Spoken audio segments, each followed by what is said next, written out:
प्रश्न असा आहे की हा राजीनामा पंतप्रधानांनी मागितलाय असं कुठंही वक्तव्य नाहीये.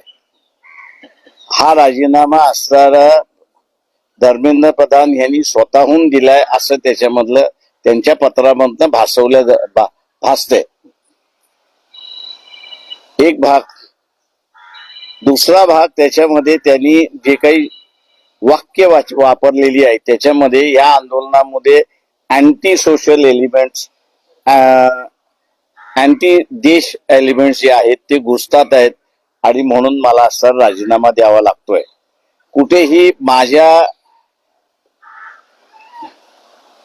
अकर्तृत्वामुळे 22 जणांनी आत्महत्या केली याच्याबद्दल त्या पत्रामध्ये कुठेही खंत नाही. तिसरी गोष्ट त्याच्यामधली जी काही भाषा वापरलेली आहे त्या भाषेवरनं असं दिसतंय की कोणीही आंदोलन करू नये, आम्ही जे करू तीच पूर्व दिशा यापुढे राहील असं त्यांचं वक्तव्य शेवटच्या पॅराग्राफ मध्ये अशी परिस्थिती आहे. त्यांनी कुठेही पोलिसांनी केलेल्या अमानुष अत्याचाराचा, लाठीचार्जचा कुठेही उल्लेख नाहीये किंवा त्यांच्या पत्रामध्ये या लाठीचार्जचा असताना चौकशी होणार, जे पोलीस दोषी आहेत त्यांच्यावरती कारवाई होणार याचाही कुठे आपल्याला त्या ठिकाणी उल्लेख दिसत नाहीये.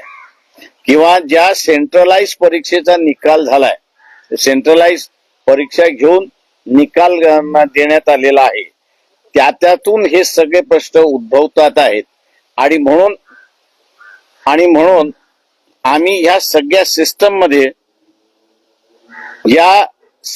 मध्ये आम्ही बदल करू किंवा आम्ही जी असणारी मागणी करतोय की पूर्वी शिक्षण हा राज्याचा विषय होता, तो केंद्राचा नव्हता. तोपर्यंत शिक्षणामध्ये कुठेही गडबड झालेली आपल्याला दिसत नाही. परंतु सेंट्रलाइज झाल्यानंतर एक मनी मेकिंग इंडस्ट्री म्हणून मोठ्या प्रमाणात त्या झाली. का परीक्षा घ्यायची असेल तर 500 रुपये कुठली तरी एक इन्स्टिट्यूशन आणि 22 लाख विद्यार्थी मल्टिप्लाइड बाय 500 असं जर हिशेब केला तर त्या संस्थेला किती मिळाले आपण त्या ठिकाणी बघा. हे सेंट्रलायझेशन फक्त मनी मेकिंग इंडस्ट्री झालेला आहे आणि म्हणून तुम्ही नीट हे बरखास्त करणार का? सेंट्रलाइज एक्झामिनेशन यापुढे होणार नाही. जुनी पद्धत जी होती एज्युकेशनची ती राज्याचाच विषय राहील का?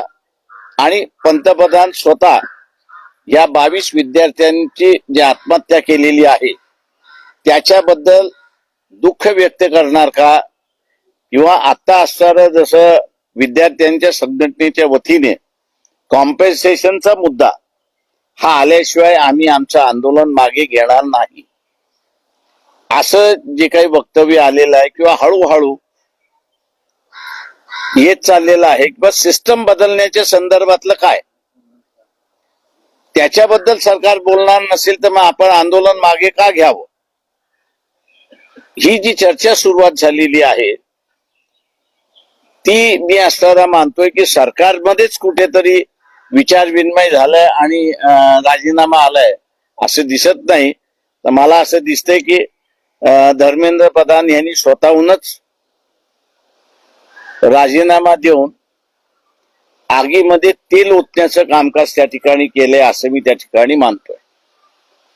त्यांची इंटरनल भांडणं जी आहेत ते इंटरनल भांडणं या राजीनाम्यातून दिसत आहेत असं माझं स्वतःचं म्हणणं आहे.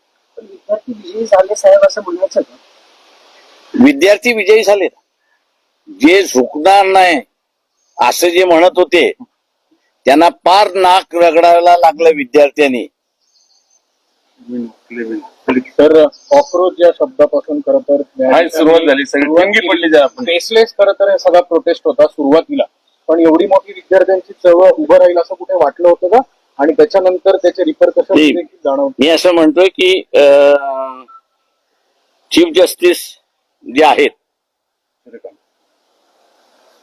सूर्यकांतजी, त्यांचा ह्या सरकारवरती कुठेतरी राग दिसतोय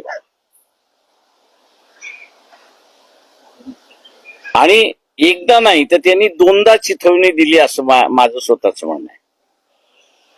पहिल्यांदा कॉक्रोच हा शब्द वापरून आणि दुसऱ्यांदा लाठीचार्ज झाल्यानंतर आम्हाला व्हिडिओज बघायचे नाहीत.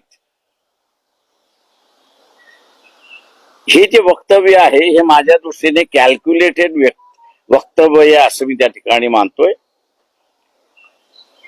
आणि सरकारच्या विरोधात विद्यार्थ्यांनी कुठेतरी गेलं पाहिजे असं मला स्वतःला तरी वाटतंय. आणि म्हणून चीफ जस्टिसचे आम्ही जाहीर आभार मानतो की जो झुकणार नाही असं म्हणत होता त्याला विद्यार्थ्यांनी फार नाक रगडवायला लावलं अशी असणारी परिस्थिती आहे.